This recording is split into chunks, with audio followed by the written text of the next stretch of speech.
धनुजवन कृशानं ज्ञानिनामग्रगण्यं सकल गुण निधानं वानराणामधीशं रघुपति प्रिय भक्तं वातजातं नमामि भजे व्रजे मंडनं समस्त पाप खंडनं स्वभक्त चित्तरंजनं सदैव नंदनंदनं भजे व्रजे कमंडनं सद्गुरुं सच्चिदानंदं केवलं करुणाकरं ज्ञानयोगेश्वरं वन्दे ज्ञानदेवं पुनः पुनः। ओम नमो ज्ञानेश्वरा करुणाकरा दयाळा, तुमचा अनुग्रह लादलो पावन झालो चराचरी। कृष्ण त्वदीय पद पंकज पंजरांते अद्यैव मे विशतु मानस राज हो। प्राण प्रयाण समये कफवात पितये कंठावरोधन विधो स्मरणं कुतस्ते। शेवेलागी सेवक झालो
देहा विचारावे सार धरावा पै धीर भजन मार्गी चंचल चित्तासी ठेवूनी आठाये संताची पायी बिन भावे।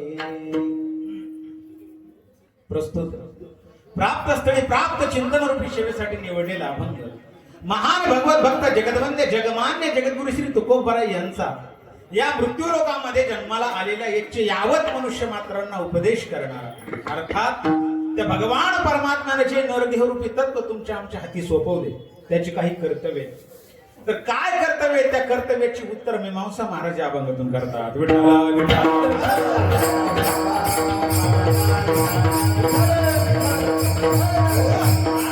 मानवी ते आल्यानंतर माणसाचं आद्य कर्तव्य काय, त्या कर्तव्याचा परिचय महाराज या अभंगातून मनुष्य जीवाला करतो। येवोनी नर देहा विचारावे सार धरावा पै धीर भजन मार्गी। महाराज म्हणतात या मानवी देहाला आलो ना बाबा तर मग आता सार काय असार काय याचा विचार करा। आणखी काय करायचं महाराज, चंचल चित्तासी ठेवूनी आठाई संताची पायी लीन व्हावे। महाराज म्हणतात चंचल असणाऱ्या चित्ताला एका जागेवरती स्थिर करा आणि भजनामध्ये लीन व्हा, संतांच्या चरणावरती लीन व्हा। पण हे सर्व करत असताना याच्यामध्ये एक गोष्ट असणं अतिशय महत्त्वाचं, तो म्हणजे भाव। कशाला म्हणायचं भाव, अंतःकरणातून वाहणारा निर्विकल्प प्रवाह, कसल्याच प्रकारचा विकल्प नाही आणि कसल्याच प्रकारचा विकार नाही, अंतःकरणातून वाहणाऱ्या त्या निर्विकल्प प्रवाहाला शुद्ध भाव असं म्हटलं जातं। असा शुद्ध भाव महाराज म्हणतात अंतःकरणामध्ये निर्माण करा. महाराजांना विचारलं, महाराज आणि भाव जर आमच्या अंतःकरणामध्ये निर्माण झाला तर मग महाराज सांगतात, मग अखंड त्या भगवान परमात्म्याचं नामचिंतन करा. नामापरते जगी साधन सोपे नाही, आवडीने गाई सर्व काळ. महाराज म्हणतात या जगामध्ये नामासारखं कुठलं सोपं साधनच नाही. अखंड त्या भगवान परमात्म्याचं नामचिंतन करा. आणि मग शेवटी महाराजांना प्रश्न केला, महाराज तुम्ही सांगताय असा निश्चय एखाद्याच्या जीवनात झाला, अर्थात या निश्चयाच्या शिखरावरती जर एखादा व्यक्ती जाऊन पोहोचला तर तुकोबाराय म्हणतात मी त्या नराला धन्यता देतो, यात नवल नाही. असा नर ज्या वंशाने जन्माला घातला ना त्या वंशाला सुद्धा मी धन्यता देतो. तुका म्हणे धन्य वंश त्या नराचा, ऐसा निश्चयाचा मेरू झाला. हा झाला अभंगाचा सरळ भावार्थ. आता उरलेल्या वेळेमध्ये विस्तृत पाहण्याचा प्रयत्न करू. विठाला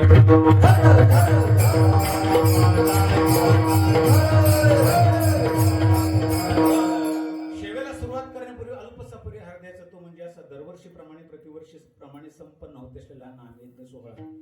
वर्ष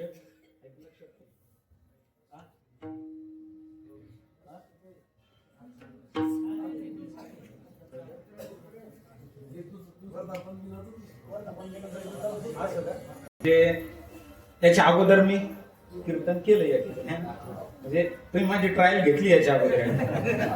पास आहे की नापास आहे? पास आहे. त्याच्या अगोदर ट्रायल घेतली, पण पुन्हा एकदा आग्रह झाला. मी नाही म्हटलो, नको म्हटलं नको, कारण मी आलोय नांदेडवरून. करता उपस्थित असणारी ही वारकरी संप्रदायाच्या व्यासपीठावरची मंडळी, मला काही फार जणांचा परिचय नाही, परंतु अतिशय महाराष्ट्रातली नामांकित अशा प्रकारची मंडळी पैकी गायनाचार्य हरिभक्तपरायण आमचे ज्येष्ठ गुरुबंधू. आळंदीमध्ये असताना आमचा 1-2 वर्ष सोबत राहण्याचा कालावधी, आणि मला वाटतं या 8-10 वर्षापासून आमची पहिल्यांदाच या ठिकाणी भेट झाली. आदरणीय गायनाचार्य आमचे रमेश महाराज आहे. इकडे महाराजांचं नाव आहे भगवान महाराज आहे, सुंदर गातात महाराज. आणि आपले स्वपन महाराज सुद्धा महाराज सुंदर गातात. या ठिकाणी सिद्धेश्वर महाराजाचं सुद्धा सुंदर वादन आहे. अगदी वर्णन करावी अशा प्रकारची मंडळी. एकदा यांच्यासाठी टाळ्याच वाजवा. हा साऊंड सिस्टीम असं कसं साऊंड सिस्टीम सुंदर आहे का नाही? अतिशय साऊंड सिस्टीम सुंदर आहे. महाराजांची कुठली सिस्टीम आहे? कांगलगाव. अतिशय सुंदर. एकदा सिस्टीम साठी बरं का. सिस्टीम सुद्धा सुंदर आहे, वाजणारी सुंदर आहे, गाणारी सुंदर आहे, माईक सुद्धा सुंदर आहे, मंडप सुद्धा सुंदर आहे, अतिशय सगळे सुंदर आहे. आणि मी का बंदर थोडी आहे, सुंदर आहे. तुम्ही सुंदर आहे का? मी नाही का सुंदर?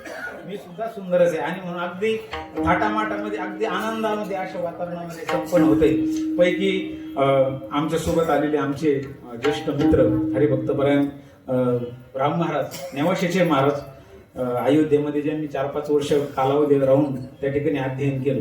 पण इकडे शिरपूरला त्यांचं येणं झालं. महाराजांचा मला फोन झाला, महाराज मी या ठिकाणी शिरपूरला आलेलो आहे.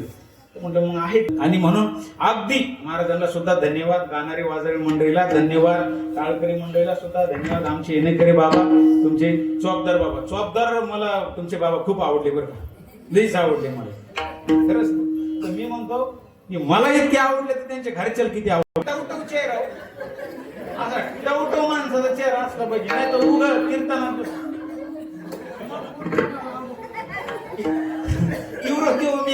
शक्कली व्हायची ठीक आहे. अतिशय प्रसन्न चेहरा आहे. आणि म्हणून सगळ्यांना धन्यवाद देतो. फक्त एक सूचना देतो आणि शेवला सुरुवात करतो. पहिली सूचना अशी तुम्हाला, अग्र सूचना ती अशी, म्हणजे जगातलं सर्वच दुःख, जगातलं सर्वच दुःख त्या परमेश्वराने आपल्याच वाट्याला दिले, अशी चेहरे करून बसू नका. मला फार भीती वाटते, मला फार भीती वाटते. दुसरी सूचना म्हणजे ज्या ज्या वेळेला विठ्ठल विठ्ठल भजन होईल त्या त्यावेळेला हाताने टाळी आणि मुखाने नामस्मरण करण्याचा प्रयत्न करा. क्योंकि हम जिन्हें चुनते हैं वो संसद में जाते हैं. थोड़ा सा रिप्लेस, हम जिन्हें चुनते हैं वो संसद में जाते हैं. थोड़ा मतदानाचा पिरियड है ना, है कि नहीं?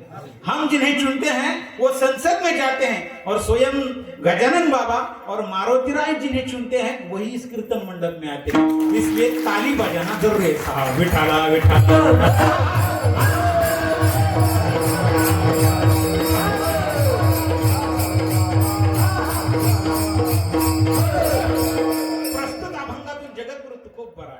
यावत मनुष्य मात्रांना उपदेश करतात. काय संत महात्मे ज्यावेळेला उपदेश करतात ना त्यावेळेला त्यांची उपदेश करण्याची पद्धती फार वेगळी. म्हणजे त्या उपदेशाला एक विशिष्ट प्रकारची रीत ठरलेली आहे. अर्थात भलत्याला भलता उपदेश करत बसत नाही संत महात्मे. मग अधिकार तैसा दावी येला मार्ग चालता हे मग कळो येते, किंवा अधिकार तैसा करूपदेश साहेब ओझे त्यास तेची देव. काय करायचं, ट्रबल थोडस कमी करा, शिट्टी मारणार. अधिकार तैसा करूपदेश साहे ओझे त्यास तेची देव. महाराज म्हणतात ज्याचा जसा अधिकार आहे ना तसंच आम्ही त्याला उपदेश करू. विठाला विठाला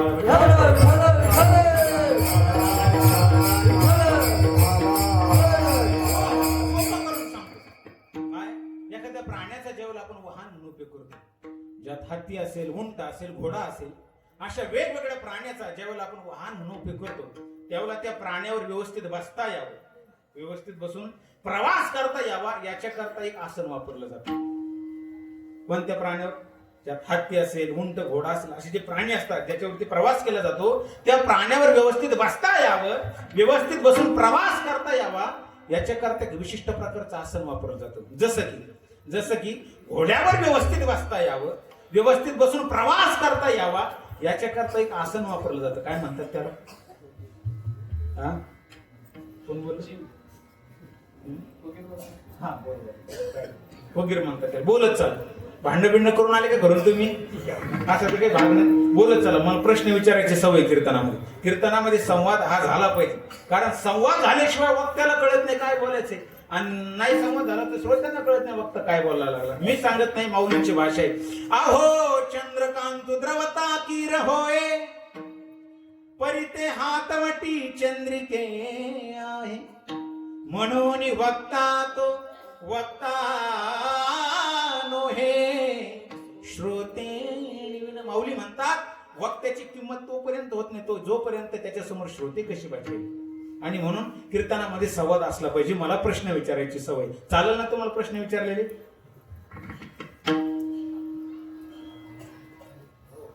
अरे बोला कोणी, चालतील का? काय झालं माहितीये का महाराज, मी असं ज्या ठिकाणी नगर साईडला कीर्तनाला गेलो आणि मला आता कीर्तनामध्ये प्रश्न करायची सवय. मी सहज एखाद्याला प्रश्न विचारला. आता प्रश्न विचारला मला उत्तर द्यायला पाहिजे का नाही त्यानं? काय वाटतं बाबा, उत्तर द्यायला पाहिजे का नाही? ते काय म्हणलं माहितीये का मला, तुला आणलंय कशाला इथं? गावापासून थोडासा प्रश्न विचारायला घाबरतो, पण आता इथं काय तसं वातावरण आपलं घरच्या वाणीचे म्हणून विचारण्याचा प्रयत्न करतो. प्रश्न पहिला मी तुम्हाला काय विचारला, घोड्यावर व्यवस्थित बसता यावं, व्यवस्थित बसून प्रवास करता यावा याच्याकरता जे आसन वापरलं जातं काय म्हणतात त्याला आपण? हा हो गे. चला पुढे. आता प्रश्न दुसरा असा आहे, उंटावर व्यवस्थित बसता यावं, उंटावर व्यवस्थित बसता यावं, व्यवस्थित बसून प्रवास करता यावा याच्याकरता जे आसन वापरलं जातं त्याला काय म्हणतात?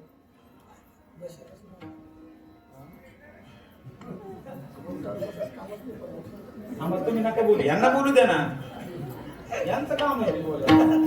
काय म्हणतात त्याला? खैर उंटावर व्यवस्थित बसता यावं, व्यवस्थित बसून प्रवास करता यावा याच्याकरता जे आसन वापरलं जातं काय म्हणतात त्याला? मी सांगू का नाही माहित कोणाला? आपल्याकडे मन आहे बघा एक, आमच्या मराठवाड्यात, तुमच्याकडे आहे की नाही काय माहित, आमच्याकडे आहे ती म्हण. काय? उंटाच्या मदारी पाणी चालू आणि शेळी म्हणते माय आळ पाणी भिजन का. आता आलं लक्षात? हा त्याला मदार म्हणतात. बरोबर आहे. चला पुढे. आता प्रश्न तिसरा. आता हत्तीवर व्यवस्थित बसता यावं, व्यवस्थित बसून प्रवास करता यावा याच्याकरता जे आसन वापरलं जातं त्याला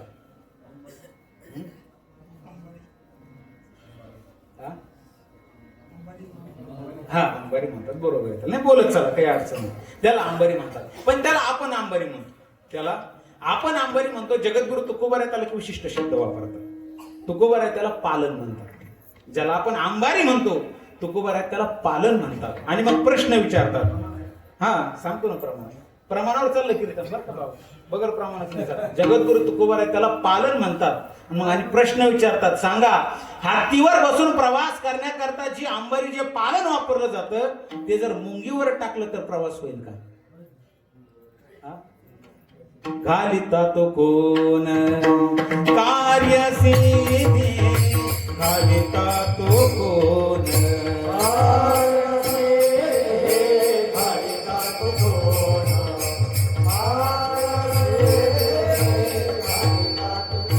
हा मुंगीवरी भार गजाचे पालान मुंगीवरी भार गजाचे पालान मुंगीवरी भार गजाचे पालान मुंगीवरी भार गजाचे पालान घालिता तो कोण कार्यसिद्धी घालिता तो कोण कार्यसिद्धी हा मुंगीवरी भार गजाचे पालान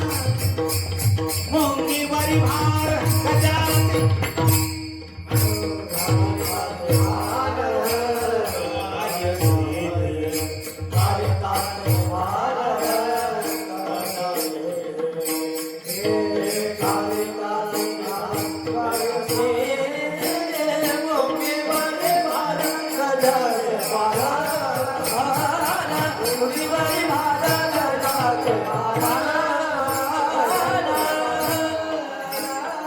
मुंगीवरी भार गजाचे पालन घालिता तो कोण कार्यसिद्धी प्रमाणे आले लक्षात मुंगीवरी भार गजाचे पालन घालिता तो कोण कार्यसिद्धी महाराज म्हणतात हत्तीवर बसून प्रवास करण्याकरता जी अंबारी जे पालन वापरलं जातं ते जर मुंगीवर टाकलं तर जसा प्रवास होणार नाही तद्वत महाराज म्हणतात भलत्याला भलता उपदेश करून उपयोग होणार नाही म्हणून साहे ओझे त्यास तेची देऊ ही आमच्या संतांची उपदेशाची रीत आहे विठाला विठाला परंतु आजच्या भागातून जो महाराज उपदेश करतायत तो इच्छे यावत मनुष्य मात्रांना करतात मी मनुष्य हा शब्द या ठिकाणी मुद्दाम उच्चारतो कारण मला त्याच्यावरती बोलायचं तो आपल्या अभंगाचा विशेष तसा आहे आज आपला अभंग काय एवोनी नर देहा हा आपल्या अभंगाचा विषय मी तुम्हाला विचारलं कोणाला म्हणायचं नर कोणाला म्हणायचं मनुष्य असा प्रश्न जर मी आता तुम्हाला विचारला तर तुम्ही माणसाला महाराज सोपं आहे 2 पाय 2 हात आहे उभ्याना चालतो त्याला मनुष्य म्हणायचं आणि आडवा चालतो त्याला पशु म्हणायचं असंच ना असंच आहे ना पण तसं असेल तर माझा तुम्हाला असा प्रश्न आहे गाढवाला 4 पाय म्हणून त्याला गाढव म्हणायचं हा गाढवाला 4 पाय म्हणून त्याला गाढव म्हणायचं की गाढवानी करतो म्हणून कसं आहे काय माहितीये का गाढवाचं फक्त नावच बदनाम झाले आचार्य चाणक्य सांगतात गाढव असा प्राणी आहे की ज्याच्यापासून माणसाला सुद्धा काही गोष्टी शिकता येण्यासारखे काय झालं एकाने त्या तरुण सागरांना प्रश्न विचारला कथेमध्ये असतं काय चालू होती ती कथा चालू असताना विचारलं म्हणले महात्मा जी मेरे घर के सामने गधा रहता है और सुबह उठते ही मुझे उसके दर्शन हो जाते हैं तो बताइए मेरे लिए शुभ है या अशुभ है त्या तरुण सागरांनी सांगितलं गधे के लिए अशुभ है तुम्हाला माझं बोलणं कळलं नाही काय सांगितलं त्यांनी गधे के लिए अशुभ है तेरे लिए शुभ है म्हणजे सकाळी उठल्याबरोबर जर तुला गाढवाचं दर्शन होत असेल तर ते तुझ्यासाठी शुभ आहे त्याला तुझं होतं हे त्याच्यासाठी अशुभ आहे म्हणजे पशुपेक्षाही निंद्य पातळीचे जीवन आम्ही जगायला लागलो आम्हाला नर देहाला येऊन मनुष्य देहाला येऊन नर म्हणावं की नाही मनुष्य म्हणावं की नाही हा प्रश्न आज निर्माण झालाय लक्षात घ्या विठाला विठाला विठाला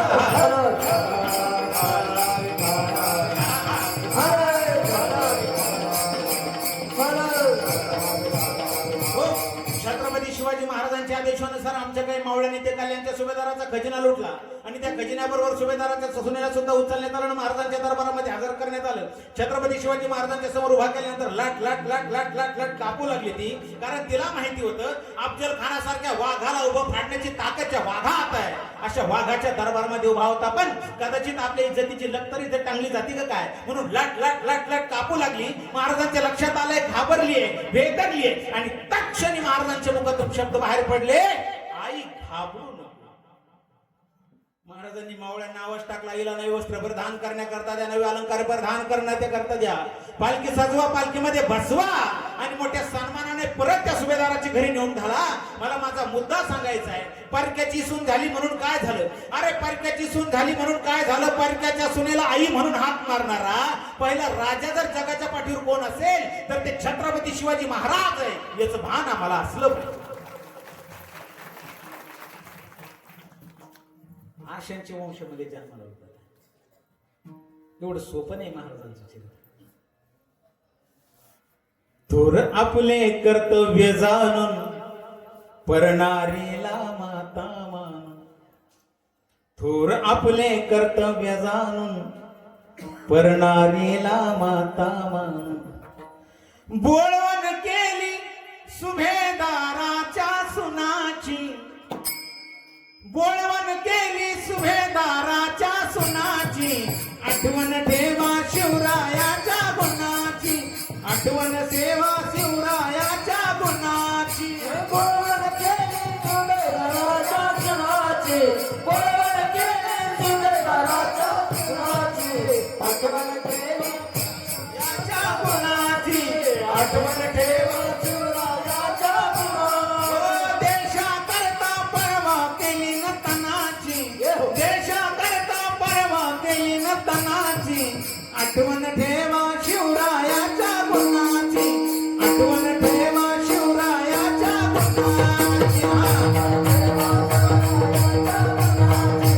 आठवण ठेवा शिवरायाच्या गुणाची. आशांच्या वंशामध्ये जन्माला आला. वाटतं तितकं सोपं नाही बरं का महाराजांचं चरित्र. तुम्ही हा जो सोपं समोर पुतळा उभारलाय ना इतका सहजासहजी झालेला नाही. त्यांनी तो पुतळा उभारण्यासाठी त्यांचं समग्र जीवन जाळलंय आपल्यासाठी. हे स्वराज्य सहजासहजी नाही प्राप्त झालं दादा.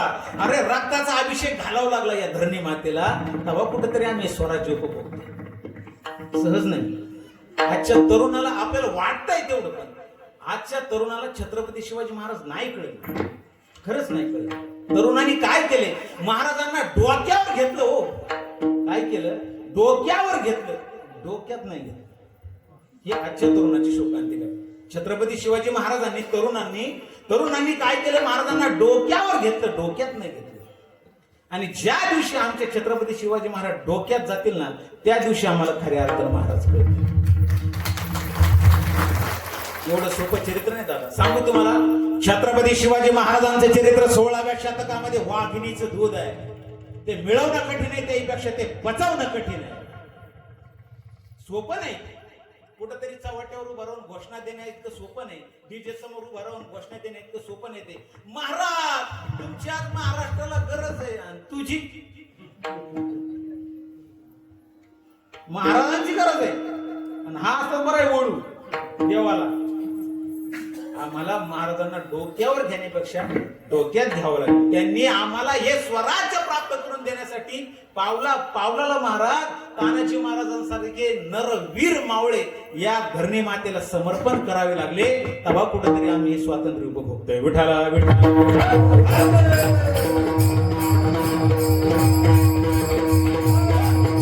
आशांच्या वंशामध्ये जन्माला होता. ज्यांनी जगद्गुरु तुकोबारांच्या विचारांचं अवलोकन करत असताना परस्त्री सोबत मातेचा व्यवहार केला आणि पशु पक्ष्यांसारख्या प्राण्यासोबत सुद्धा माणसाचा व्यवहार केला. त्यांच्याच वंशामध्ये जन्माला आलेलो तुम्ही आम्ही. त्यांच्याच वंशामध्ये जन्माला आलेलो तुम्ही आम्ही एखाद्या निरपराध प्राण्याचा बळी घेत असताना तीळ मात्र सुद्धा आमचे हात कापत नाही. कुठल्या अँगलला मनुष्य म्हणायचं आम्हाला. विठाला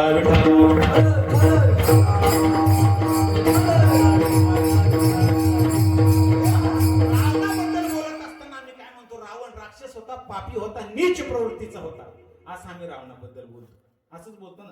रावणाबद्दल बोलत असताना आपण रावणाला काय म्हणतो? रावण राक्षस होता. पण मला तरी वाटतं तो इतका तो राक्षस नव्हता जेवढे आज आपण आहे. काय वाटतं बाबा तुम्हाला? ज्यावेळेला रावणाने सीतामय्याचं हरण केलं, सीतामय्याला तो घेऊन गेला. त्याने अशोक वाटिकामध्ये सीतामय्याला ठेवलं. म्हणजे सीतामय्या ही रावणाच्या संपर्कात होती पण तरी सुद्धा सुरक्षित होती. असंच ना. रावणासारख्या राक्षसाच्या संपर्कात होती पण सुरक्षित होती. त्या काळातला हा राक्षस आहे. कोण? हा रावण.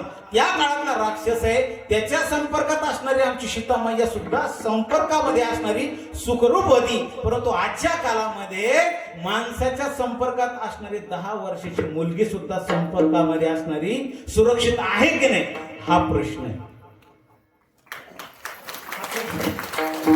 आपण त्याला राक्षस म्हणतो. ज्याच्या संपर्कामध्ये असणारी आमची सीतामाया सुरक्षित राहते. आणि आज आपण आपल्याला माणूस म्हणून घेतो आणि आमच्या संपर्कात असणारी 10 वर्षाची मुलगी, तिला सुद्धा आज भीती निर्माण व्हायला. कोणत्या अँगलनं जीवन जगायला, कुठं जीवन जगायला, आणि त्याला आम्ही राक्षस म्हणतो. सांगू का तुम्हाला रावण काय होता? रावणाच्या ठिकाणी असणाऱ्या सद्गुणांचं वर्णन एका कवीने केलं. तो म्हणतो रावण काय होता, आपण त्याला राक्षस म्हणतो, पण खऱ्या अर्थाने रावण काय होता त्याचे विचार सांगतो. तो कवी म्हणतोय, अरे महसूस करो कभी रावण की उस जलती हुई धूप को जो बार बार हमसे पूछता है कि आप में से कोई राम है. अरे महसूस करो कभी रावण की उस जलती हुई धूप को जो बार बार हमसे पूछता है कि आप में से कोई राम है. रावण के पास अहंकार था तो पश्चाताप भी था. रावण के पास अहंकार था तो पश्चाताप भी था. रावण के पास सीता का अपहरण करने की ताकत तो थी, पर सहमति के बिना परस्त्री को स्पर्श न करने का संकल्प भी था. सीता वापस मिली, ये राम की ताकत थी. सीता वापस मिली, ये राम की ताकत थी. पर सीता पवित्र मिली, ये रावण की मर्यादा थी. याला हा रावण. आता कुठल्या अँगलनं त्याला राक्षस म्हणायचं तुम्ही बघून घ्या. विठाला विठाला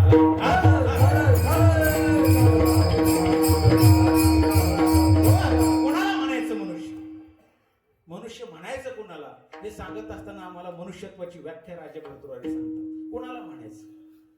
वांछा सज्जन संगमे परगुणी प्रीती गुरो नम्रता विद्यायाम व्यसनम स्वयोशी तिरति लोकापवादात भयम भक्ती शूलिनी शक्ती आत्मदमने संसर्ग मुक्ती खले येते येतेषु निर्मल गुणा ते भ्यो नरे भ्यो नमः. राजा भर्तृहरी म्हणतात ते भ्यो नरे भ्यो नमः. त्या नराला मी नमस्कार करतो. कोणत्या नराला? ज्याच्या ठिकाणी या श्लोकात सांगितल्याप्रमाणे सर्व लक्षण आहेत त्या नराला. आणि मनुष्य त्यालाच म्हणायचं. मनुष्यत्वाची 8 लक्षणं राजा भर्तृहरी या श्लोकामध्ये सांगतात. कुणाला म्हणायचं मनुष्य? मनुष्य देहाला आला म्हणून कोणी मनुष्य होत नाही. मनुष्यत्वाची लक्षणं आहे. त्या लक्षणाला युक्त ज्यावेळेला जो नर होतो, जो देह होतो, त्याला खऱ्या अर्थानं पूर्ण रूपाने मनुष्य म्हटलं जातं. आणि या श्लोकाचा विस्तार आपल्याला करायचा आणि अभंगामध्ये प्रवेश करायचा. काय महाराज माणसाचं पहिलं लक्षण राजा भर्तृहरी सांगतात? वांछा सज्जन संग. पहिली गोष्ट म्हणजे त्याला संत संगतीची इच्छा असली पाहिजे. एखादं म्हणेल महाराज संत संगतीची इच्छा माणसाला का असली पाहिजे, तर एक कवी फार छान बोलला. तो कवी म्हणतोय, अगर है शौक मिलने का तो कर खिदमत फकीरों की, ये जोहर नहीं मिलता अमीरों के खजानों में. एखाद्या धनवानाकडे, एखाद्या सावकाराकडे तो तुम्हाला कधीच मिळणार नाही, तो त्यांच्याकडे मिळेल. कुणाकडे? संतांकडे मिळेल. माऊलींचे शब्द पहा किती गोड. ते ज्ञान बघा परवे जरी मनी हाती अनावे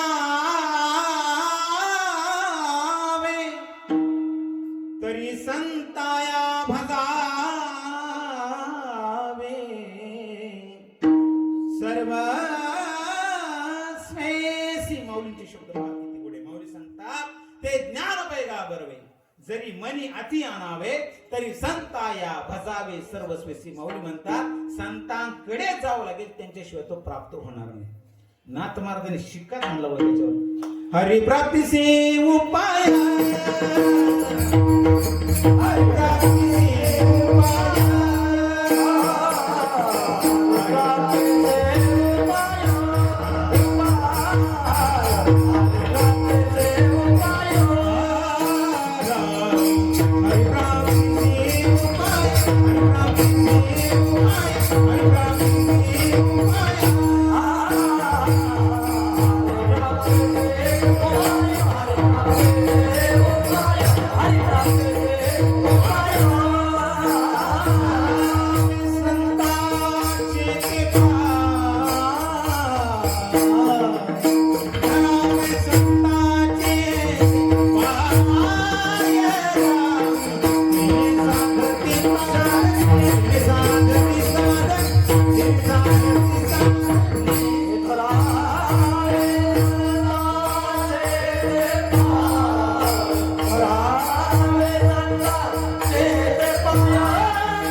देवाचेच पाय धरावे लागतील, त्यांच्याशिवाय तो प्राप्त होणार नाही. म्हणून संत संगतीची इच्छा माणसाला असली पाहिजे. आम्हाला संत संगतीची इच्छा होते, पण कधी कधी बाबा म्हातारपणात. असंच आहे ना. जाता जाता एक लाख मुलाचं वाक्य सांगतो, तेवढं वाक्य घरी गाऊन जा. परमार्थ हा तारुण्याचा विषय, म्हातारपणाचा. हे वाक्य घरी घेऊन जा. परमार्थ तारुण्याचा विषय, म्हातारपणात परमार्थ करायचा नसतो. तरणा भाग्यवंत नटे हरी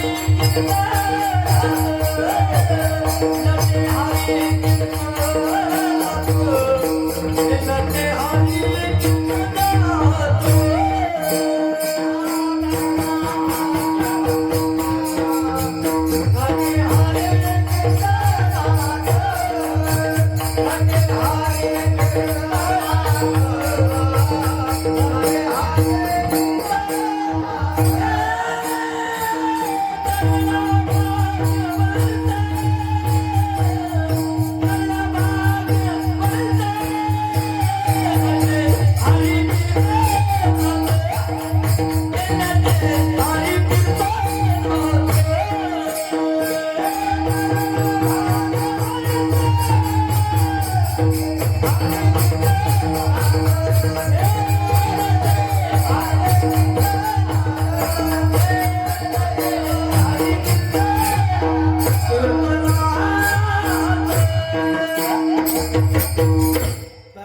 भाग्यवंत.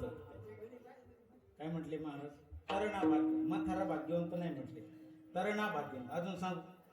हे जव हे सकळ सिद्ध है, हात चालावया पाहे, तव तू आपुले स्वहित पाहे, तीर्थयात्रे जाय चुकू नको. म्हटले महाराज, जव हे सकळ, जोपर्यंत हे चांगलंय सिद्ध आहे तोपर्यंत. म्हणजे कवा, आणि हे चांगलं कवा राहतं? तारुण्यातच. तारुण्यातच ना, म्हणून तारुण्यात. पण आम्हाला तसं नाही जमत. तारुण्यात चालता का पंढरपूरला? आषाढीची वारी आली आता 4-2 दिवसावर. चालता का? ते म्हणतो नाही ना महाराज, पोरांचं शिक्षण चालू आहे, आपल्याला काही सध्या जमत नाही. पोरांचं शिक्षण झालं की मग आपण जाऊ शकतो. 2 वर्षांनी पुन्हा जाऊन भेटायचं. अहो चालता का या वर्षी पंढरपूरला? आषाढीची वारी आली आता 4-8 दिवसावर, चला जाऊ. तो म्हणतो नाही ना महाराज, आपला मोठा मुलगा लग्नाला आलाय, त्याचं लग्न झाल्याशिवाय कसं काय जाता येईल आपल्याला? नाही जमत ना महाराज जायला. मग हो द्या त्याच्या मोठ्याचं लग्न, बस त्याच्या मोठ्याचं लग्न हो द्या. 2-3 वर्षांनी पुन्हा विचारायचं, चलायचं का औंढा? चला या वर्षी जाऊ पंढरपूरला. तो म्हणतो नाही ना महाराज, आमची दिदी लग्नाला आली ना, त्याची दिदी आली लग्नाला. आता दिदीचं लग्न हो द्या, दिदीचं लग्न त्याच्याशिवाय होत नाही, बस त्याच्या दिदीचं लग्न हो द्या, पुन्हा 2 वर्षांनी भेटायचं. चालता का या वर्षी? आता तो म्हणतो महाराज आता लहान आलाय लग्नाला, ह्याच्या काही लहानाचं लग्नच व्हायला. 2 वर्ष झाला नुसता हिंडतो, लग्नच व्हायला. कसं होईल? संध्याकाळ झाली की उचलून घरी आणावं लागतं. काय लग्न? सगळ्याला होईल. तो म्हणतो लहानाचं लग्न झाल्यावर जाऊ. आता त्याची वारी गुटली लहानाच्या लग्नामध्ये. लग्नाचंही मोठं सोंग झालो. हा, त्याच लग्न व्हायना, जाऊ द्या, होईल होईल होईल म्हणून देवाला वाटतं हा याचं लहानाचं लग्न झाल्याशिवाय पंढरपूरला येणार नाही. कुठंतरी देवाच्याच मनामध्ये तयारी येते, चला देवाला वाटतं याचं लहानाचं लग्न करून दे म्हणजे हा पंढरपूरला येईल. देव कृपेने कुठंतरी एक चमत्कार होतो असंच म्हणावं लागेल. त्याचं लग्न होऊन झालं. लग्न झाल्यावर मग त्याला 2 वर्षांनी पुन्हा विचारायचं, मग आता चालता का या वर्षी पंढरपूरला? ती म्हणतो महाराज ना तुम्हाला शिवाय रहीच ना. लहानाचं लग्न झाल्यावर जाऊ, मोठ्याचं झाल्यावर जाऊ, दिदीचं झाल्यावर जाऊ, मोठ्याचं झाल्यावर जाऊ, लहानाचं जाऊ म्हणता म्हणता म्हणता कावशिक म्हातारा होतो. त्याचं त्यालाच कळत नाही. आणि म्हातारा पण असे बाबा, आपल्याकडे सांसारिक जीवन जगत असताना आपण प्रापंचिक जीवन जगत असताना आपल्याकडे बऱ्याच प्रकारच्या नोंदी असतात नाही का. आपलं लग्न किती तारखेला झालं, थोरल्याचं लग्न किती तारखेला झालं, बबीचं किती तारखेला झालं आहे की नाही, कांदे किती तारखेला इकले, कापूस किती तारखेला इकला है ना, है की नाही, अजून बैल किती तारखेला इकला, ही वयाला किती तारखेला पैसे दिले है ना. मग या नोंदीमध्ये अशी एखादी नोंद आहे का बाबा की आपण किती तारखेला म्हातारे झालो. नाही कस काय ते म्हातारे झाले ना तुम्ही, अशी नोंद पाहिजे ना हो. आपल्याकडे दैनंदिन जीवनामध्ये सर्व लिहिलेलं राहते आणि म्हातारपणातच लिहिलेलं. का लिहिलेलं नाही त्याचं कारण आहे सांगू तुम्हाला. काय लिहिलं नाही महाराज. महाराज आम्ही रात्रंदिवस काबाड कष्ट केले हो. दिवसाचं रक्ताचं पाणी केलं, पाण्याचं रक्त केलं, रात्रंदिवस राब राब राब राब राबलो. प्रपंचाशिवाय दुसरा विचारच केला नाही. रात्रीचं 12-12, 2-2 वाजता शेजाऱ्याच्या खाळीवरून बोकड्या उचलून आणला तर त्याला खबर लागू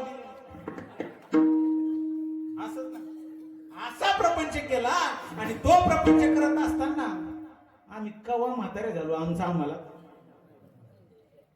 म्हातारपण लई चावण्याचं असतं बाबा असं ना. कोण नीट बोलतं बरं, कोण नीट बोलतं म्हातारपणात सांग. बायको नीट बोलते, पोरं नीट बोलते. बाई मला खरं मरणारी बोले.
त्यांचा चेहरा अतिशय प्रसन्न आहे आणि त्यांच्याकडून मला सुस्त आहे म्हणून त्यांना मी समोर बसवलं बरं का. काही वेगळा विचार करू नका. विठाला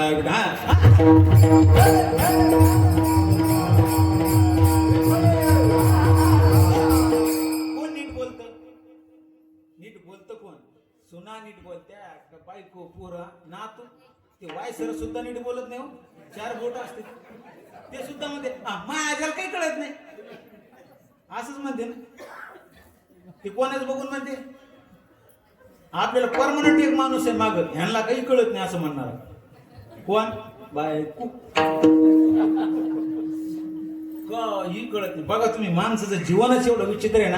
मला हे कळत नाही माणसाला नेमकं कळतंय का व्हा, कळतंयच का व्हा. हे बघा जन्माला आला त्यावेळेला आई वडील काय म्हणते बाबा. आता बोलायचं बरं, आता बोलायचं. जन्माला आले त्यावेळेला आई वडील काय म्हणते बाबा आमच्या कार्ट्याला काही कळत आहे ना, आमच्या कार्ट्याला काही कळत नाही. मग कळत नाही म्हणून शाळेत घातला. शाळेत घातल्यावर गुरुजी काय म्हणते तुमच्या कार्ट्याला काही कळतच नाही. मग कळत नाही म्हणून मोठा होतो, लग्न होतो आणि लग्न झाल्यावर बायकोचं ठरलेलं आहे तुम्हाला काही कळत नाही. आमची एक जणाला त्याची बायको म्हणली बाबा तुम्हाला काही कळत नाही, तुम्हाला कोणी फशी. तो म्हणला बरोबर आहे, सुरुवातच तो बापाने. बायकोचं ठरलेलं आहे तुम्हाला कोणी फशीन. ती कव्वाच बोलत नाही का बोलते नाही बोलत. काय नाही बोलायचं बरं का. काय म्हणते बायको ह्यांना काही कळत नाही जाऊ द्या. मुलं खातात, मुलं सुद्धा काय म्हणते मुलं मग आपल्या बापाला काही कळत ठरलेलं ते कळत नाही म्हणून त्याचं लग्न करून द्या. सून आली ते सून म्हणते काय आमच्या मामाला काही कळत बस. पुन्हा नातू होते, नातू म्हणते माझ्याला काही कळत मग आता एवढेच सगळ्याच ऐकून घेता घेता घेता पोरग म्हणतो माझ्या बापाला कळत नाही, नातू म्हणतो माझ्या आज्याला कळत नाही, सून म्हणते आमच्या मामाला काही कळत नाही, म्हणता म्हणता बिचारा तो म्हातारा होतो. आणि म्हातारा झाल्यावर महाराज म्हातारी पिच्छा सोडित नाही. एवढ्यावर थांबला असं समजू नका तुम्ही. म्हातारी झाल्यावर सुद्धा म्हातारी काय म्हणते, आमच्या म्हाताऱ्याला काही कळत नाही. बरोबर आहे, आमच्या म्हाताऱ्याला काही कळत नाही, आमच्या म्हाताऱ्याला काही कळत नाही. कळत नाही म्हणून म्हणून ते म्हातारं मरून जात, मरून जात. आणि मरून गेल्यावर सुद्धा म्हातारी पिच्छा सोडत नाही महाराज. ते म्हातारं मरून जात आणि ती म्हातारी गलीतल्या 4-2 बाया घेऊन बसती आणि मोठ्या मोठ्या ना रडती, आमचे हे मरून गेले पण त्याला काही.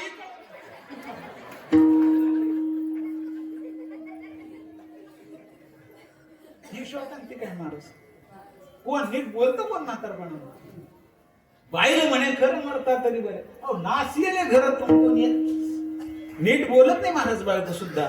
हा, जी बायको तारुण्यात म्हणते मला ना तुमच्याशिवाय राहावंच वाटत नाही, ती बायको म्हातारपणात माणसाला नावं ठेवते.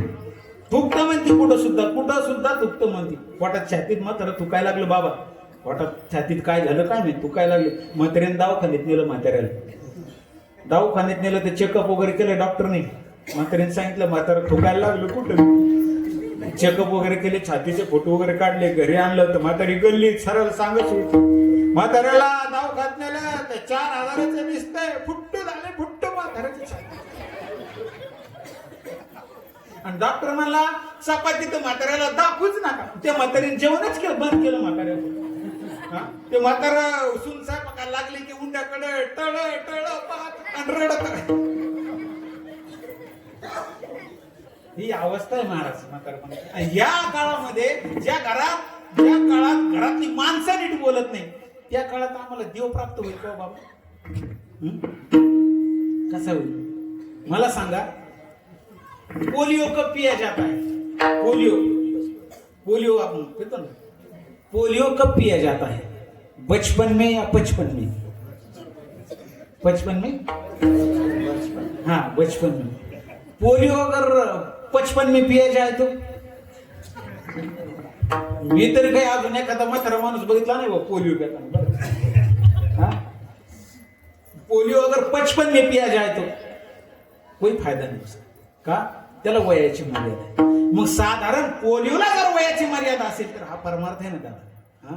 त्याला याची केवढी मर्यादा असेल? जगद्गुरु तुकोबारायांना विचारा ना तुम्ही. तुकोबाराय वयाच्या 42व्या वर्षी तुम्ही वर्तमान देहात भगवान परमात्म्याला प्राप्त केलं. तुकोबाराय काय केलं होतं? तुकोबाराय सांगतात मी त्या भगवान परमात्म्याला प्राप्त करून घेण्याकरता प्रयत्न नाही केले.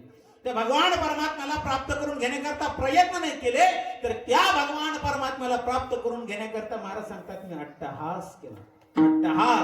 अट्टहास आणि प्रयत्न या पदामध्ये फार अंतर.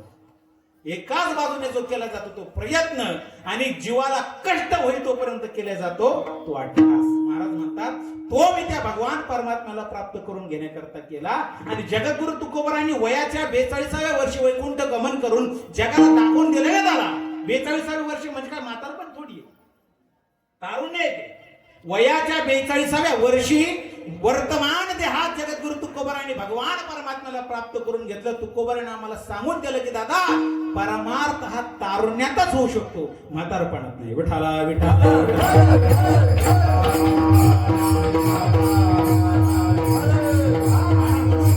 संगतीची इच्छा माणसाला असली पाहिजे. ज्यावेळेला आम्ही संतांच्या संगतीमध्ये जाऊ त्यावेळेला आम्हाला कुठेतरी भगवान परमात्म्याची प्राप्ती होते. म्हणून राजा भरतृहरी म्हणतात वांछा सज्जन संगती. संत संगतीची इच्छा त्याला असली पाहिजे. माणसाचं दुसरं लक्षण आहे परगुणे प्रीती. त्यानं दुसऱ्याच्या गुणावरती प्रेम केलं पाहिजे, दुसऱ्याच्या गुणाचं वर्णन केलं पाहिजे, दुसऱ्याच्या गुणांची वाखाणणी केली पाहिजे. माणसाचं परगुणे प्रीती. माणसाचं तिसरं लक्षण आहे गुरु नम्रता. त्याने आपल्या गुरुजनांसमोर नम्र असलं पाहिजे. आपल्यापेक्षा विद्वान असतील, पंडित असतील, ज्ञानी असेल, गुरु असेल, गुरुवारी असेल, त्यांच्या समोर जास्त बोललं नाही पाहिजे. नाहीतर काही लोक गुरुचा आदरच करत नाही बाबा. माऊलींचा अधिकार पहा ना तुम्ही. काय अधिकार आहे महाराज आमच्या माऊलीचा? महाविष्णूचा अवतार सखा माझा ज्ञाने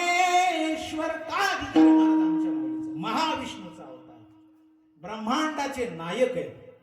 पण गुरुच्या बाबतीत ज्यावेळेला बोलतात ना त्यावेळेला विषय व्याळे मिठी दिठी दिठली अनुठी ताठी ते तुझी कृपा दृष्टी निर्विष होय तरी कवना ते तापू पोळी कैशेनी ओ शोको जाळी जरी प्रसाद रस कल्लोळी पुरे येसी तू योग सुखाचे सोहळे सेवका तुझे निस्नेहाळे सुहम सिद्धीचे लढे पाळीशी तू.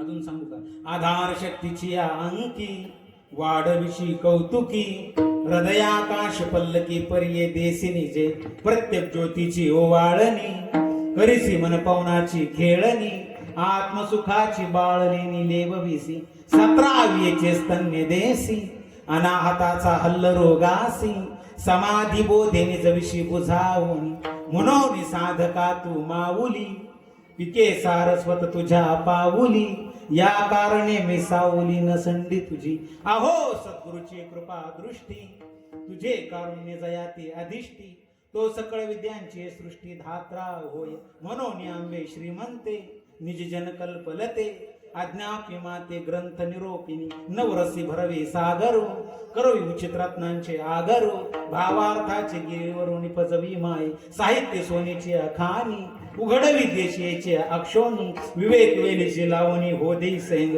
तरी संवाद फळे निधाने प्रमेयाची उद्याने लावी म्हणे गहने निरंतर पाखांडाचे दर कुटे ओढी वाघ वाघ आभाटे कुतर्काची दृष्टी सावजे पिढी चालू देऊ अख्खा दे पाठ आहे पूर्ण म्हणतो मी विठाला विठाला माऊली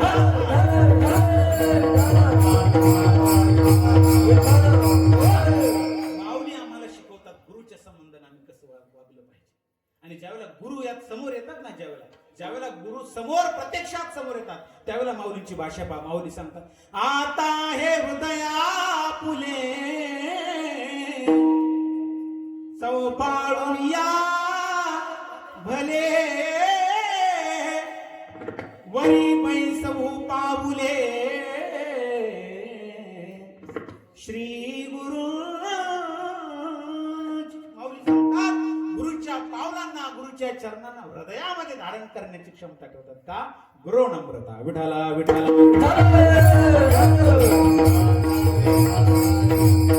माणसाचं पुढचं लक्षण आहे विद्यायाम व्यसन त्याला विद्याभ्यासाचं व्यसन असलं पाहिजे.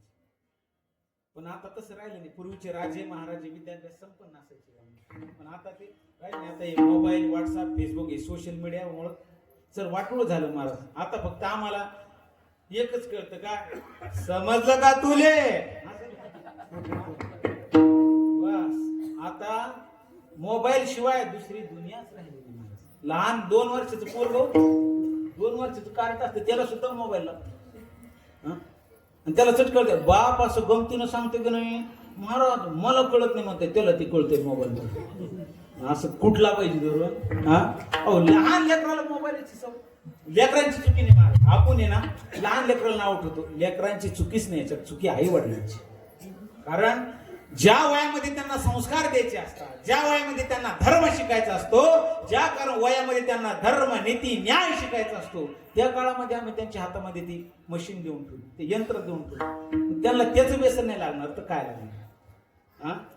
किती अतिरेक झाला त्या व्यसनाचा किती अतिरेक झाला पूर्वीच्या काळामध्ये बाबा. तुमच्या काळामध्ये बघा तुमच्या काळामध्ये ज्या वेळेला लेकरू रडायचं लहान लेकरू ज्या वेळेला रडायचं त्यावेळेला आई काय करायची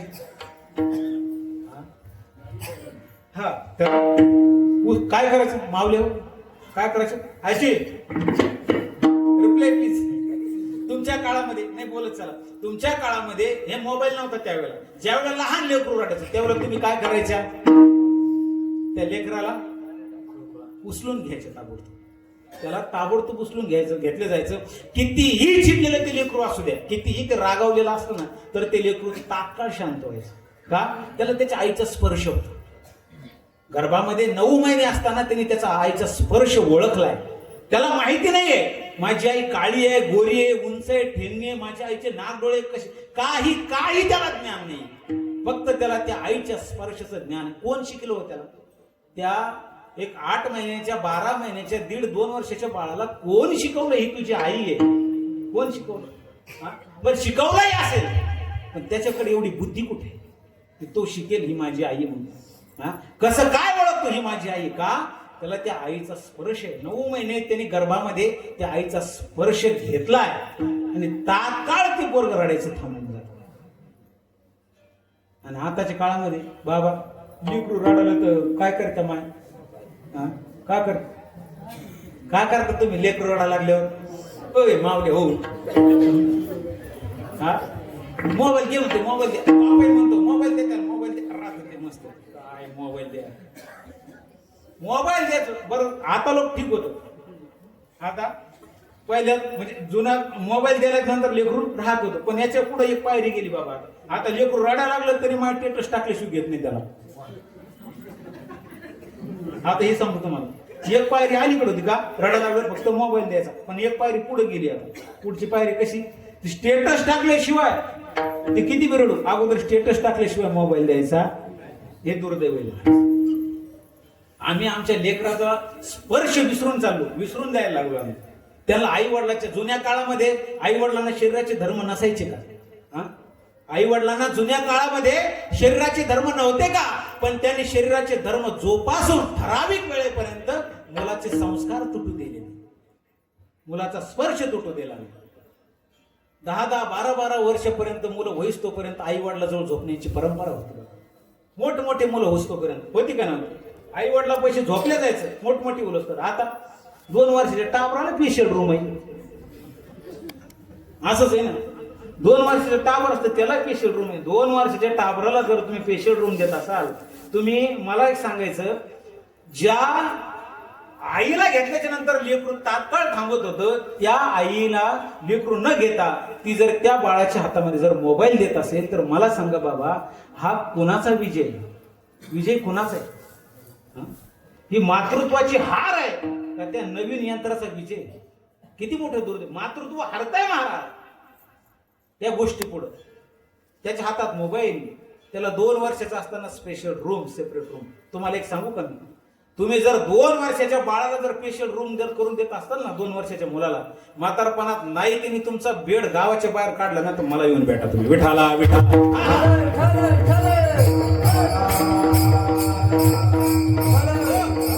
दुसरं व्यसन मदिरा. आजचा तरुण आमचं कुठं चाललाय? दारूच्या आहारी. ज्या तरुणाच्या देशावरती आई वडिलाचं वज आहे, आई वडिलाचं भविष्य आहे, ज्या तरुण मुलाच्या खांद्यावरती आपल्या पत्नीचं वज आहे, आपल्या खांद्याचं पत्नीचं भविष्य आहे, अशी मुलं कुठंतरी पिऊन पडतात महाराज. 12-12, 15-15, 18-18 वर्ष काही कुठं व्यसनाचं वय का? आणि व्यसन लागण्यासाठी सध्याच्या काळामध्ये बरं का 2 अतिशय स्वस्त ठिकाणं झाली जिथं तरुणांना एवढं जलद व्यसन लागतंय. कोणतं बोलू का? एक लग्न आणि दुसरं इलेक्शन. या 2 गोष्टीमध्ये आमचा तरुण गेला की तो आमच्या कामाचाच नाही. एवढ्या लवकर तरुण इथं व्यसनाधीन होतो महाराज. आणि एकदा का त्या टोळीत गेला तो 4-2-12 गेला की त्याला एकदा व्यसन लागलं तो पक्का बेवडा होतो. आणि एकदा का तो बेवडा झाला की त्याला कोणाचंच घेणं देणं, फक्त त्याला एकच फक्त बाटली. त्याची टोळीच तयार होती. मग 5-6 जण असते, ती बेवडे झाले ना पिण्यासाठी काय करते बाबा. आमची 2-4 जण पिले तर गावात दिवसभर गावात हिंडली संध्याकाळ होईपर्यंत. संध्याकाळ झाली हिंडून एवढं पेले सूद नाही. हिंडून भुका लागले तर त्याच्यात एक जण म्हणे पार्टी करू आपण. तर पार्टी करू म्हणल्यावर मला मी पार्टी खाऊ घालतो तुम्हाला, पण म्हणला मग आपली बायको झोपली शिवली. ते म्हणला तुपली बायको झोपली शिकवून नाही. ते म्हणला आपल्या घरी बकरू आहे, ते बकरू आणू. ते बायकोचा लय जीव आहे म्हणला त्याच्यामध्ये. बायको झोपल्याशिवाय काही बकरू आणा जमत. ठीक आहे. यांनी काय केलं, पंग पिले. रात्रीचं 11-12 वाजता गावात आली. ते बकरू सोडून गेलं. कुठं बांधलेलं होतं बाबा? ते दरवाजाला बांधलेलं बकरू. दरवाजाला बांधले. ते बकरू सोडून नेलं, त्याला शेतात नेलं. तिकडं पेले. त्या बकराचा कार्यक्रम केला. अजून पेले. तिकडं लोळले, तिकडं झोपले रातभर. सकाळी हे उठून आलं घरी. कोणतं बाबा? ते बकरून येणार. ते बकरून येणार उठून आलं. त्याची बायको रांगोळीच काढत होती. रांगोळी काढत होती आणि आल्याबरोबर त्यांनी बाबा ते बकरू दरवाजाला बांधायला पाहिलं. कोणतं? जे रात्री सोडून निघत, जे रात्री सोडून निघतं का ते बकरू कुठं पाहिलं?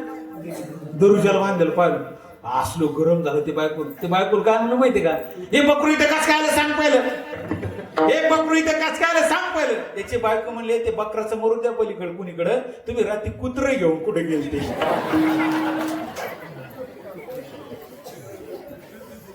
हा विनोद नाही, विनोद नाही, प्याराला इतकी सुधरायली. हा विठाला विठाला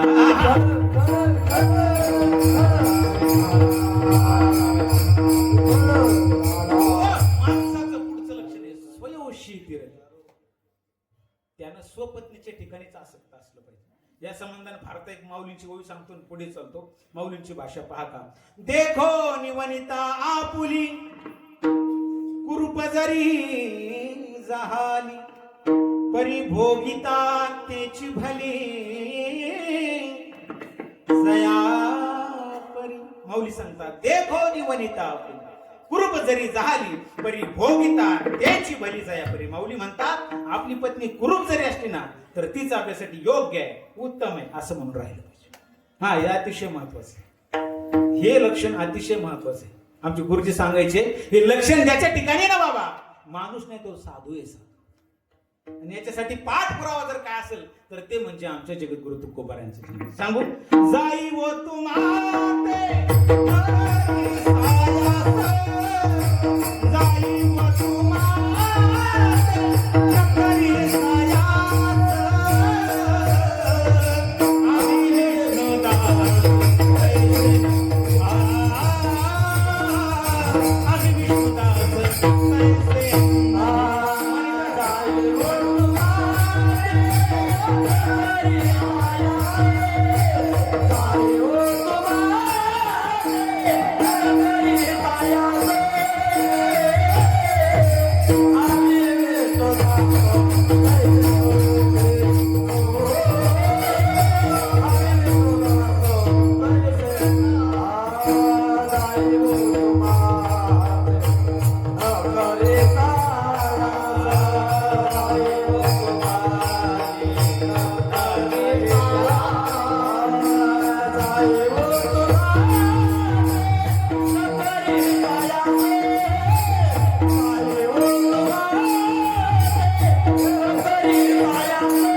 आम्ही विष्णुदास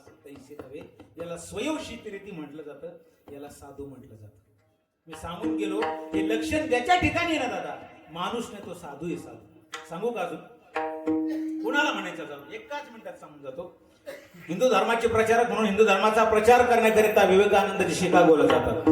शिकागोला गेल्यानंतर लाखो लोकांनी भरलेली ती धर्मसभा आहे. कित्येक धर्माचे प्रचारक त्या व्यासपीठावरती विराजमान आहे. प्रत्येकाने स्टेजवरती येऊन आपल्या धर्माचा प्रचार केला आणि हिंदू धर्माचे प्रतिनिधी म्हणून विवेकानंदांना स्टेजवरती बोलवण्यात आलं. विको कमी करा थोडस. हिंदू धर्माचे प्रतिनिधी म्हणून विवेकानंदांना स्टेजवरती बोलवण्यात आलं. विवेकानंदजी स्टेजवरती आले आणि माईक वरती आल्याच्या नंतर विवेकानंदजीच्या मुखातून पहिले दोन शब्द बाहेर पडले, माझे बंधू आणि भगिनींनो. टाळ्यांचा कडकडाट झाला त्या धर्मसभेमध्ये. आणि 18व्या शतकामध्ये तिथं पहिल्यांदा भारतीय संस्कृतीने पाश्चात्य संस्कृतीवरती विजय मिळवला. ही आपल्यासाठी अभिमानाची गोष्ट. आणि आता विवेकानंदजीच्या व्याख्यानाला आरंभ झाला. विवेकानंदजीच्या व्याख्यानाला आरंभ झाला. विवेकानंदजीच्या व्याख्यानाला सुरुवात झाली. विवेकानंदजीच्या व्याख्यानाचा विषय होता धर्म म्हणजे काय, नीती म्हणजे काय, शास्त्र म्हणजे काय, पुराण म्हणजे काय. विवेकानंदजी बोलू लागले. बघता बघता विवेकानंदजी आपल्या शब्दाद्वारे परप्रांतीयांना परधर्मीयांना आपलं सहकरून घेऊ लागले. बघता बघता विवेकानंदजीच्या शब्दांची मोहिनी परप्रांतीयांना पडू लागले. विवेकानंदजीचं व्याख्यान जोमात आलं आणि त्या व्याख्यानादरम्यान झाले असं त्या पाश्चात्य देशातली एक तरुण रूपवान स्त्री आमच्या विवेकानंदांच्या स्वरूपावर मोहित झाली. चालू असताना स्टेज समोर आली आणि विवेकानंदजींना तिने आवाज टाकला, विवेकानंदजी मला तुमच्या सोबत लग्न करण्याची इच्छा आहे. काय म्हणतेस दिसते. व्याख्यान चालू आहे विवेकानंदजीचं आणि चालू व्याख्यानामध्ये ती स्त्री स्टेज समोर येते आणि विवेकानंदजींना म्हणते, विवेकानंदजी मला तुमच्या सोबत लग्न करण्याची इच्छा आहे. शब्द ज्यावेळेला त्या स्त्रीच्या मुखातून बाहेर पडले बाबा एवढी शांतता त्या धर्मसभेमध्ये पसरली, एवढी शांतता, टाचणी पडली तरी आवाज होईल. लाखो लोकांनी भरलेली ती धर्मसभा, टाचणी पडली तरी आवाज होईल, एवढी शांतता पसरली. ज्यावेळेला असे वाक्य त्या स्त्रीच्या मुखातून बाहेर पडले ना, त्यावेळेला काही लोकांनी आपल्या तोंडाला हात लावला, काही लोकांची तोंड उघड्याला उघडी आहे. लोक विचार करू लागले, अरे ज्या स्टेजवरती उभा राहून माझ्या बंधू आणि भगिनींनो या पहिल्या 2 वाक्याद्वारे विवेकानंदजींनी व्याख्यानाला आरंभ करावा, त्या स्टेजवरती कोणीतरी परस्त्री आमच्या विवेकानंदांना लग्नाची मागणी घालतीये, हे कुठंतरी मनाला पटण्यासारखं. 2-3 मिनिटाचा कालावधी निघून गेला बाबा. भयान शांत त्या चित्र डोळ्यासमोर, भयान शांत त्या धर्मसभेमध्ये पसरली, कुणीही बोलत नाही. 2 मिनिटाचा कालावधी निघून गेला आणि आता प्रत्येकाच्या मनामध्ये एकच वादळ उठलं. काय? विवेकानंदची काय भूमिका घेते,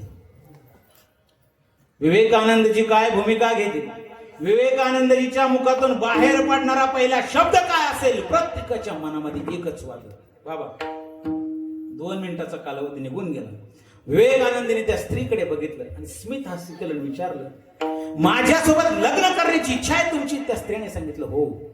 विवेकानंदजीने विचारलं का? त्या स्त्रीने सांगितलं, तुमचं मन, तुमचं ज्ञान, तुमचं स्वरूप, तुमची विद्वत्ता अंतःकरणाला विव्हल करते. विवेकानंदजी म्हणतात, माझ्यासोबत लग्न करून दाखवायचं काय तुला? त्या स्त्रीने सांगितलं, तुमच्यासोबत लग्न करून तुमच्यासारखा रूपवान, ज्ञानी, देखणा मुलगा मला व्हावा अशी माझी इच्छा आहे.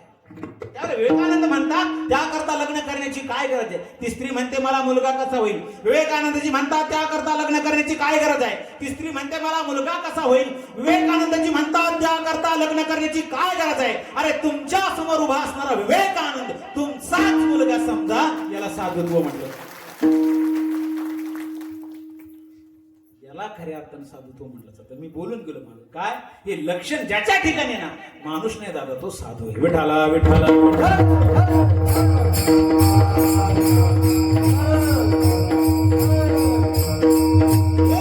माणसाचं पुढचं लक्षण आहे लोकापवादात भयम. त्याला लोक अपवादाची भीती असली पाहिजे. लोक आपली निंदा करतील, आपली टावळी करतील, असं माणसाचं आयुष्य नसलं पाहिजे.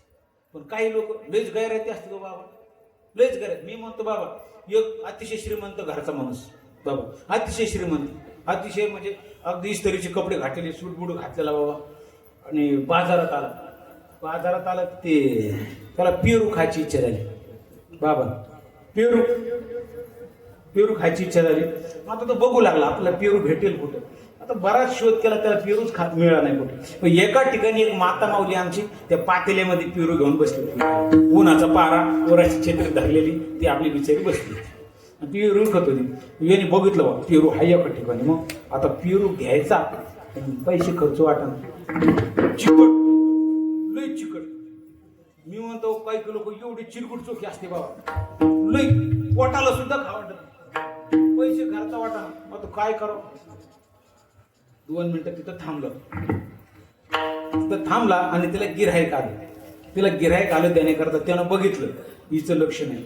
तेवढ्यामध्ये बाबा तिने काय केलं, तिथले 2 पेरू उचलले, तो आपल्या एक पेरू उचलला, लगेच थांबलाच नाही तो. बाबा तो मला सांगतो, ती बाईले हुशार होती, 2च टांगत गाठला.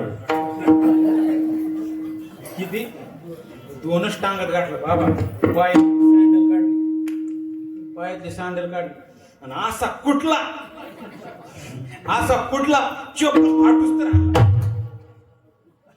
चप्पल फाटूस तर हाणला ती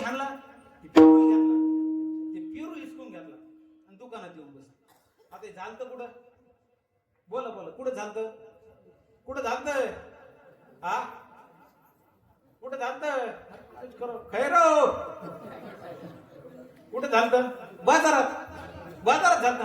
बाजारात एक असतं होईल, बाजारात झालं, सगळे लोक जमा झाली, त्याला कुठलं ना तिथं काय झालं म्हणून लोक जमा झाली. ती पेरू घेऊन गेली बाय. लोक त्याला म्हणाले, काय म्हणलेला का मोठ्या घरचा दिसतोस, इस्त्रीचे कपडे घातलेले म्हणला, हा सूटबूट केलेली, एवढाच पेरू खा वाटला, इकत येऊन खायचं म्हणले. मारलं म्हणले तुला कुठलं? हा ते म्हणला, मग काय गेलं, तिची चप्पल फाटली. याच्यासारखा बिनलाज आहे का कुठं? विठाला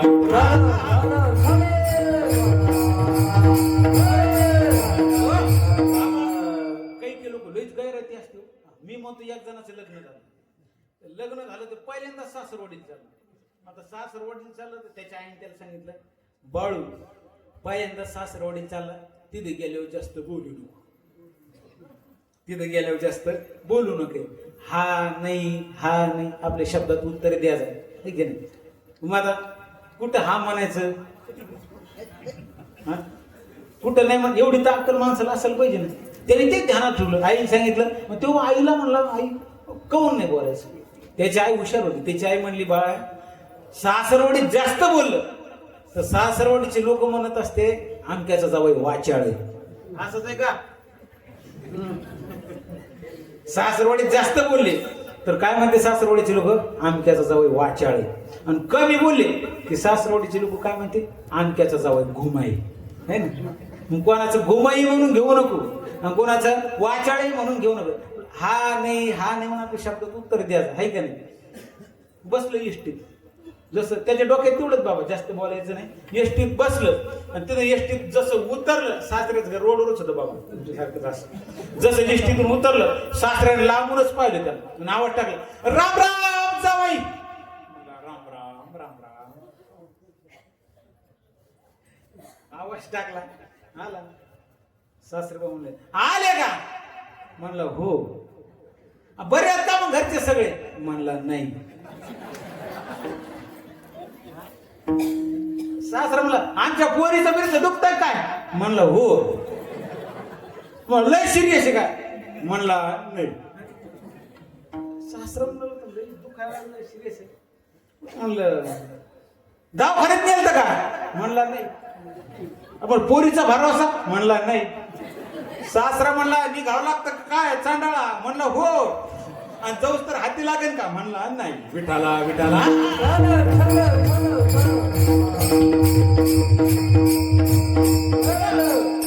असं माणसाचं जीवन नसलं पाहिजे.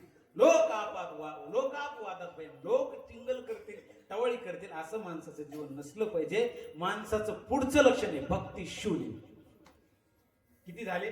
6 झाले. भक्ती शूलिनी. आणि अजून एक आपलं लक्षण राहिले, माणसाचं पुढचं लक्षण आहे भक्ती शूलिनी. त्याच्या जीवनात माऊली म्हणतात भक्ती असली पाहिजे.